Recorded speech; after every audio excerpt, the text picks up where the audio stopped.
नमस्कार मंडळी, स्वागत आहे तुमचं सगळ्यांचं आपल्या लाडक्या युट्यूब चॅनलमध्ये. व्हिडिओ नसाल तर व्हिडिओ लाईक करा आणि चॅनलला सबस्क्राईब करून सोबतचं बेल नोटिफिकेशन ऑन करायला विसरू नका आणि ह्या व्हिडिओला हाईप नक्की करा आणि हा व्हिडिओ शेवटपर्यंत पण नक्की पहा.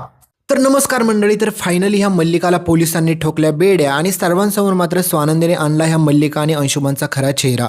तर नक्की काय घडतं त्याला संपूर्ण अपडेट जाणून घेऊया. तुम्ही पाहिलंच असेल मित्रांनो, आपल्या आजीच्या किडनॅपिंगच्या नंतर ही मल्लिका प्रचंड घाबरून गेलेली असते आपल्या स्वानंदीला, कारण की तिला माहीत असतं की ही स्वानंदी काही पुरावे गोळा करेल आणि माझ्या विरोधात नक्कीच उभे करणार आहे. त्याच्यामुळे मात्र ही मल्लिका पूर्णपणे घाबरलेली असते. तिला समजत नसतं आता काय करावं, ह्या स्वानंदीचं लक्ष कसं मी दुसरीकडे घालू, तिला मी कोणत्या संकटात अडकवू. तर मित्रांनो, तुम्ही पाहिलंच असेल की आपल्या स्वानंदीला आता काही जरी झालं तरी मात्र ह्या मल्लिकाबाबत पुरावे गोळा करणं भागच असतं, कारण की आता समर राजवाडेंचा सगळ्यात जास्त विश्वास स्वानंदीवरती असतो. तर राजवाडे आता म्हणत असतात की स्वानंदी मॅडम, तुम्ही जो काय आरोप माझ्या काकूवरती केलाय ना, तो तुम्ही सिद्ध करून दाखवलाच पाहिजे.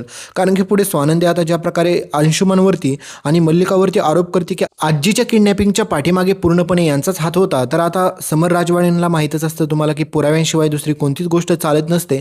त्याच्यामुळे समर म्हणतो की स्वानंदी मॅडम, तुम्ही असा कसा काय आरोप घेताय डायरेक्ट माझ्या काकूवरती. कारण की मल्लिका खूप जबरदस्त गेम खेळते, मल्लिका रडायला लागते तिथे आणि म्हणते की स्वानंदी तू डायरेक्ट माझ्यावर संशय घेते की मी आईंना किडनॅप केलं, असं कसं शक्य. कोणी काही सांगल बाहेरचं माणूस, तू त्यांचं ऐकून डायरेक्ट हे करते. आणि त्यावेळेस मात्र स्वानंदी पुरावे पण दाखवते की तिथे अंगठी सापडली रिक्षात, खूप साऱ्या गोष्टी. पण मित्रांनो, ही मल्लिका खूप चालाक असते. मल्लिका म्हणते की आता मी अंगठी तिथे माझी तिथं कशी काय गेली, माझ्यासारखी दिसणारी अंगठी अशा कितीतरी असतील लोकांकडे, मग मीच केलं हे असं कशाहून सिद्ध होतं. ज्यावेळेस तू ठोस पुरावा घेऊन येशील ना, त्यावेळेस मी स्वतःहून सांगेल की मी काय केलंय का नाही, आणि असं माझ्यावरती आरोप नको घेत जाऊ. आणि तिथून मल्लिका रडत रडत निघून जाते. मग समरला असं वाटतं की काकूंसोबत खूप चुकीचं झालं, कारण की स्वानंदी मॅडमने असं करायला नको हवं होतं. त्याच्यामुळे मात्र समर म्हणतो की मला माफी मागितली पाहिजे जाऊन. म्हणजेच मित्रांनो, स्वानंदीला हे सत्य समजलेलं असतं की हे सगळं मल्लिकाने केलंय, पण बिचारीकडे पुरावा नसतो, त्याच्यामुळे तिला काही बोलता पण येत नसतं. पण आता कहाणीत येतो सगळ्यात मोठा ट्विस्ट, कारण की स्वानंदी म्हणते की राजवाड्यांसोबत ह्यांनी किती जरी गोड गोड बोलून ह्यांनी ह्यांचं सत्य लपवण्याचा प्रयत्न केला ना, तरी पण मी मागे फिरणार नाहीये.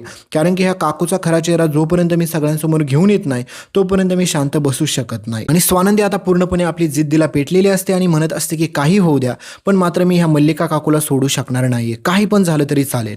आणि मग कहाणीत मित्रांनो इथेच सगळ्यात मोठा ट्विस्ट येतो, कारण की तुम्हाला माहितीच आहे की स्वानंदीला आपले त्या गुंड पण भेटले. त्याच्यानंतर स्वानंदीला आता काकूवरती संशय पण होता आणि सगळ्या काही गोष्टी झालेल्या असतात. तर स्वानंदी म्हणत असते की आता मला सगळ्यात पहिलं तर यांच्या विरोधात असा भक्कम असा पुरावा पाहिजे. आणि समोरच्या मनात सतत विचार येत असतात की खरंच स्वानंदी मॅडम जे काय बोलत होत्या ते खरं असू शकतं का, काकू करू शकते का असं. पण समरला विचार येत असतो एकीकडून की काकू असं का करेल. जरी पैशाची किती जरी अडचण आली असती, ह्या अंशुमाननी मूर्खपणा काय आज पहिल्यांदाच केला होता का, याच्या आधी पण याने खूप सारे मूर्खपणा केलेले आहेत. मग त्यावेळेस मात्र यांनी माझ्याकडे पैसे मागितले, मग आता पण तसेच मागितले असते, मग हे असे का आजीला तर नाही किडनॅप करणार. म्हणजे समरला वाटत असतं की या ठिकाणी स्वानंदी मॅडमची चूक असू शकते. म्हणजेच मित्रांनो, पुढे आता समर आणि स्वानंदीमध्ये फूट पाडण्यासाठी हा सगळ्यात महत्त्वाचा टॉपिक काकूला सापडलेला असतो. तर काकू आता जेवण बिवण सगळं पुढे सोडते आणि म्हणते की समर, मी या घराचं अन्न तरी का खाऊ, कारण की उद्या लोक परत माझ्यावरती उठून सुटून आरोप घेतील की मी पण अन्नात काहीतरी मिसळवलं असेल, त्याच्यामुळे या घरातल्या लोकांना काही त्रास होईल. त्याच्यामुळे मी हे अन्न खातच नाही, मी किचनमध्ये जातच नाही, मी माझी उपाशी राहते. म्हणजेच ही बाई इतकी नाटकं करते, पुढे इतकी नाटकं करते की तुमचं डोकं फिरेल पार. आणि दुसरीकडे मित्रांनो, कहाणीत येतो सगळ्यात मोठा ट्विस्ट, तो म्हणजे तुम्हाला माहितीच असेल की समर आणि स्वानंदी हे दोघेजण मिळून देखील मात्र आता ह्या पूर्णपणे केस सॉल्व्ह करत असतात. पण मात्र समरची पूर्णपणे गॅरंटी असते की त्याच्या काकूने आणि अंशुमानने हे काही केलं नसेल, आणि स्वानंदीची पूर्ण खात्री असते की हे सगळं काकूने आणि अंशुमाननेच केलेलं आहे. पण मित्रांनो, आता कहाणीत येतो सगळ्यात मोठा ट्विस्ट की हे सगळं तुम्हाला माहितीच असेल की स्वानंदीच्या बहिणीला म्हणजे सुष्मिताला पण याचं सत्य माहीत असतं की हे सगळं यांनीच केलेलं आहे पैशाचा मॅटरमुळे.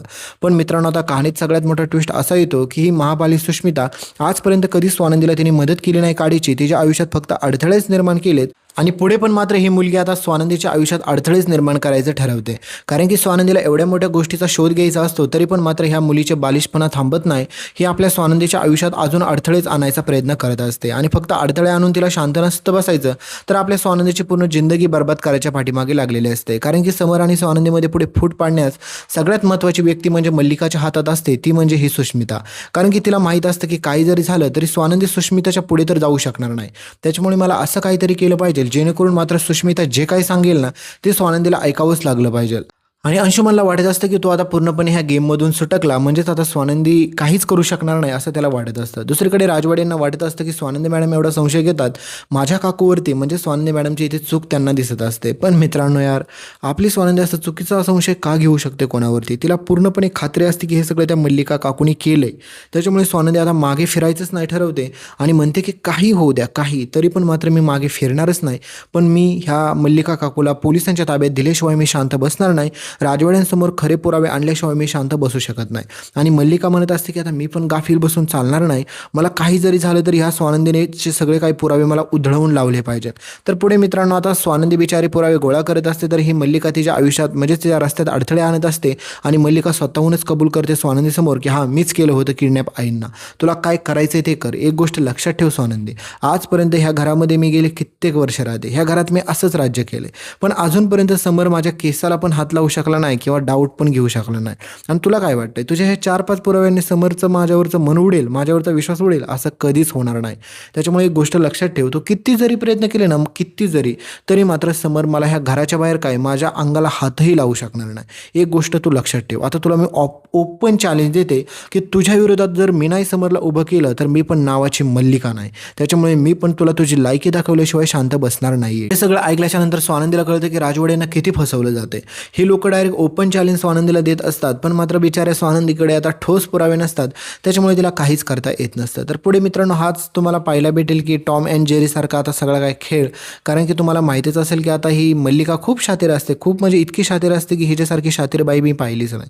कारण की तिला माहीत असतं की कशाप्रकारे समरला कंट्रोलमध्ये घ्यायचं, दुसरीकडे कशाप्रकारे स्वानंदीला तोंडावरती पाडायचं, ह्या सगळ्या गोष्टी तिने ठरवलेल्या असतात.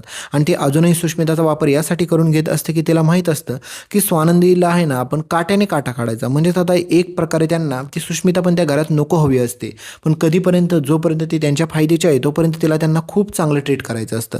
पण जोपर्यंत एकदा तिचा फायदा संपला की तिला पण असंच बाहेर काढायचं, हे सगळं काय यांनी ठरवलेलं असतं.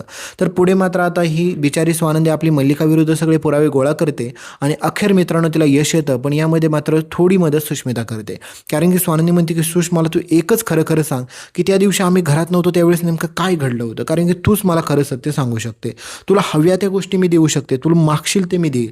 आणि त्यावेळेस मात्र तो सुष्मिता म्हणते की मला ह्या घराची सगळी जबाबदारी परत हातात पाहिजे. स्वानंदीताई माझ्या हाताखाली काम केलेलं पाहिजे, मला बदला घ्यायचा आहे. त्याच्यामुळे मात्र सुष्मिता म्हणते की खरंच तुम्हाला सगळ्या गोष्टी देऊ शकत असतील तर मी तुला सांगू शकते सत्य. आणि मात्र ही बाली सुष्मिता का होईना पण आता स्वानंदीला खरं सत्य सांगते की काकूंना किडनॅप करण्यामागे मल्लिका काकूचा हात होता. त्यांनी काय काय केलं त्या घरामध्ये, काय काय कुठाने केलं, ते सगळं सुष्मिताला माहीत असतं. तर पुढे आता सुष्मिता राजवाड्यांसमोर तोंड उघडण्यासाठी तयार होत. पण मित्रांनो आता तुम्हीच मला एक गोष्ट सांगा, ही सुष्मिता पण एवढी दोगली असते ना की काय बोलायलाच नको. कारण की हिच्यावरती स्वानंदी भरोसा ठेवून राजवाड्यांसमोर आता परत एकदा ह्या मल्लिकाचा पर्दाफाश करायला जाते, तिला पोलिसांना अटक करायचं ठरवते.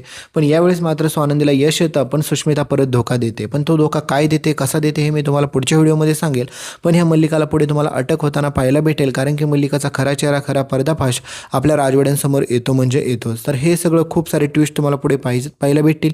त्यामुळे चॅनलला सबस्क्राईब करा, सोबतचं बेल नोटिफिकेशन ऑन करायला विसरू नका आणि व्हिडिओच्या शेवटचा ट्विस्ट नक्की पाहून जावा. तुम्हाला दिसत असेल पिलग्रिमचा oil balance gel face wash. तर हा फेस वॉश तुम्हाला टॅग प्रोडक्टमध्ये दिसत असेल तर याला खरेदी करायला अजिबात पण विसरू नका आणि तुम्हाला आवडणारे कोणतेही प्रोडक्ट तुम्ही इथून खरेदी करू शकता.